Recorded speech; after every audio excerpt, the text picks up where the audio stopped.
People get stabbed, people get hurt, as you can see, my face. People hurt people all the time. What happened to your face? I got jumped by people in San Francisco. Welcome to San Francisco, a city that boasts iconic scenery and oceanfront views. From the air, the city looks calm and beautiful. Unfortunately, the streets tell a very different story. A combination of Proposition 47, the city's sanctuary status, and harm reduction programs that embolden drug use has left San Francisco in a state of turmoil as drug addiction, theft, homelessness, and violent crime run rampant throughout the city. Y'all seeing this? It's a 10 over there. You know, it's very bad. It's very bad, and it's not gonna stop because we're not gonna stop it. I'm trying to. I'm in the streets. I'm yelling at people to be together, to help each other, and they're going against it. So they don't want it. It's a clash. It's an obvious clash, and it's in my face, and it's in everybody's face, and they're gonna continue to do it. So it's no hope for America. To highlight the realities of living in the city, I met up with San Francisco local Ricci Wyn. Ricci, a former drug addict himself, has lived in the city his entire life. After getting clean, he began dedicating his time to exposing the horrific realities of living in downtown San Francisco. The neighborhood has kind of took a turn for the worse ever since the fentanyl frenzy, as I like to call it. This phenomenon has kind of came out of nowhere. It took it over for heroin. If you see them with the mask and the backpack on, those are usually the people that are selling. Like this person right here smoking. She's smoking fentanyl right there. You know what I mean? And we're right in front of the federal building. So this corner right here, there's the public office. This corner right here is where I filmed the video with the children getting off the bus stop. This corner behind us is where kids or San Francisco residents are getting off of the bus every day. Yeah, and they're forced to get off the bus right here, which is the 14 Mission. They're forced to get off right there in the midst of an open air drug market where people are using and selling drugs. The tensions are really high right there. I've actually had knives and guns pulled on me down there for filming. So that's why we're gonna kind of just, tread lightly. They don't like being filmed too much. The Hondurans and the Guatemalans and the drug dealers that control this market right here are not too fond of cameras. They control the corners of Mission and 7th and Mission and 8th down in the other direction. So I'm kind of like sandwiched in between both of these open air drug markets that have really flourished in the past couple of years. People are suffering. A lot of these people have mental illnesses and other things that they're struggling with. And the city's policies have made the problem worse. And in my opinion, it's actually enabling some of the drug users as far as their stance on harm reduction. There was actually a harm reduction center around the corner from where Ricci lives. To show viewers just how easy it is to get paraphernalia, Ricci went in to see what kind of tools they would provide to a local drug user. I'm going to go right in here in the San Francisco harm reduction site, and I'm going to see what kind of paraphernalia they're giving out today. I'll be back. So I got so much stuff. I mean, literally, they gave me a whole box of syringes. This is a whole box of syringes. Those are a whole box of syringes. I mean, literally for free, right? This is all on taxpayer dollars in these non-discrete black bags. You can't even get a plastic straw in San Francisco, let alone they're just giving away as many needles as you want. I have Narcans. I have these sanitary cookers. I have tie-offs to tie off your arm. I came out with saline water, clean saline packages to cook the dope with. These are to hold, these little tie-offs are to hold these like this. You twist it around there so you don't burn your hand while you're cooking the dope. I got...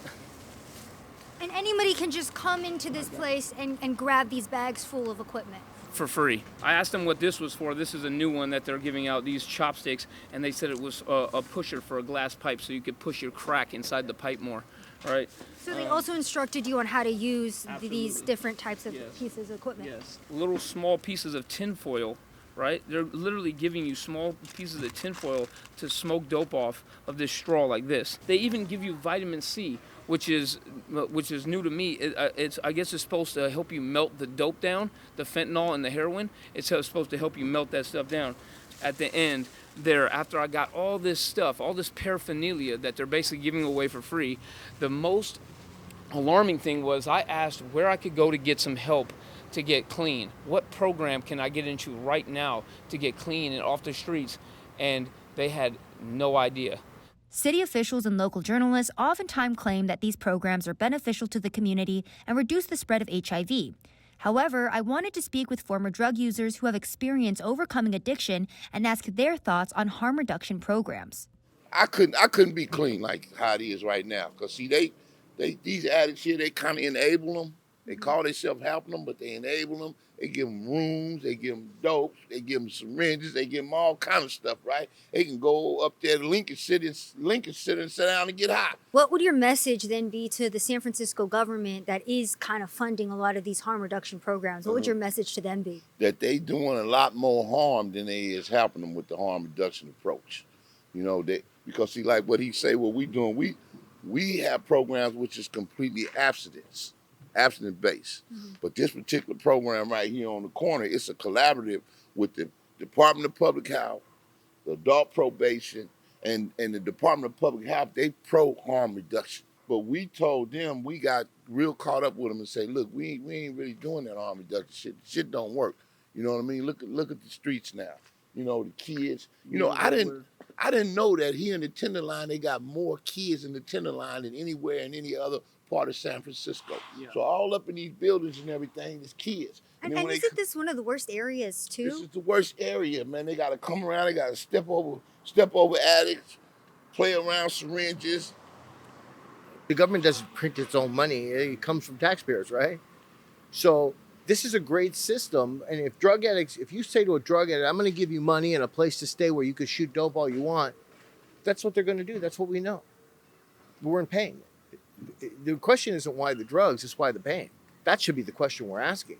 Now, if you look at these policies, they're not designed to address the problem. They're designed to mitigate it and manage it in a way that looks better than sending everybody to CDC. It's an attempt to manage a problematic population and accrue a lot of wealth. There's a ton of money being made on this dysfunction. The city of San Francisco has spent over $1 billion on homelessness for the fiscal year of 2021 to 2022. However, the funding has only served to grow the homeless population that has navigated to the city, promising free housing and paraphernalia. Back in 2016, the homeless population was a little over 12,000.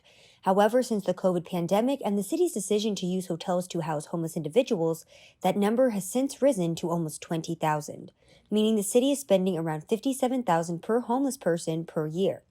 Ricci took us to one of the local hotels where funding for these types of programs has run out, and the homeless are now being kicked back out onto the streets. This entire hotel was basically housing homeless people with substance abuse problem, and now it's basically being shut down by the city. It was a thriving hotel at one point, and then they basically shut it down to basically house homeless people during the pandemic. And they gave these people these hotel rooms and no treatment, right? You gave them a place to stay, but with no drug treatment, so now they didn't get better. Now they're just getting kicked back out on the street. And you can see these people's stuff out here. So much about us filming right now? They're freaking out so much about us filming this right now because they're trying to keep it hush-hush, right?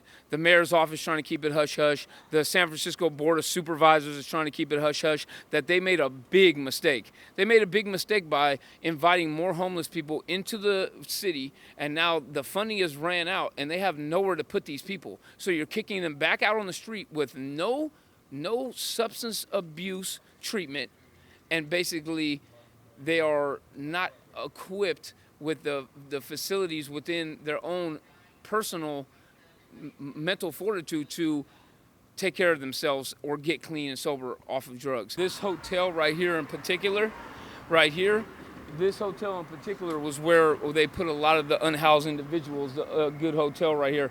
And what happened is exactly what I said earlier, is when the funding ran out, it basically pushed these people onto the streets. But not only was that the problem, it also became a choke point for the dealers to wait for some of these mentally ill people and some of these people that are struggling with substance abuse problems. They gave them a spot to basically poach on them, if you will, because now you've sandwiched all these people into this building. So now when they come out, or when they were coming out of this building, basically they're being now bombarded with with drugs, right? These people are literally, they come up to me sometimes and still offer me drugs. And, you know, I've been clean and sober for the longest, but they just still want to push their agenda and push their drug in your face. And it causes people to relapse a lot. Locals and former police officials shared with me how the drug use, theft, and violent crime are all directly related.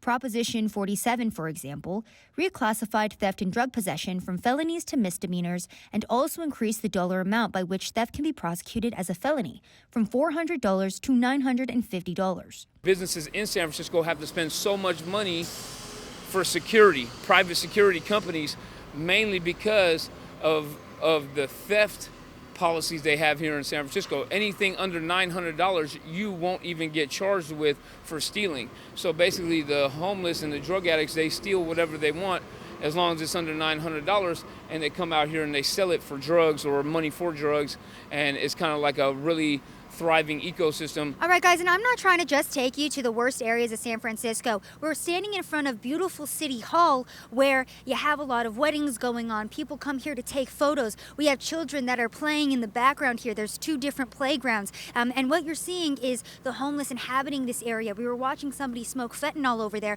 So even in the nicest parts of San Francisco, we're about to go to one of the suburbs, we're seeing this type of activity. So we were just in the Tenderloin District, verifiably one of the worst areas of San Francisco. However, I do want to highlight how the crime, the drugs, and the homelessness are making their way outwards to the suburbs of the city, to the nicer areas, just like this park behind me, where just a couple weeks ago, a 10-month-old baby overdosed from fentanyl. Now, the paramedics were able to get here in time. They administered Narcan to that child, and he has since survived. But this is a very nice area. Houses being listed here for upwards of $3 million, and we are still seeing children being exposed to fentanyl in the streets. While many think the issues of drug abuse and homelessness are mostly consolidated to the downtown area of the city, horror stories like this one are starting to become more and more common. As a former user himself, I wanted to ask Ricci his take on what the city could do to actually solve its drug problem. First and foremost, they have to enforce the drug laws that are on the books. They need to arrest the dealers for selling. They need to amp that up. They need to arrest individuals for having paraphernalia and for having even minor possession of a controlled substance.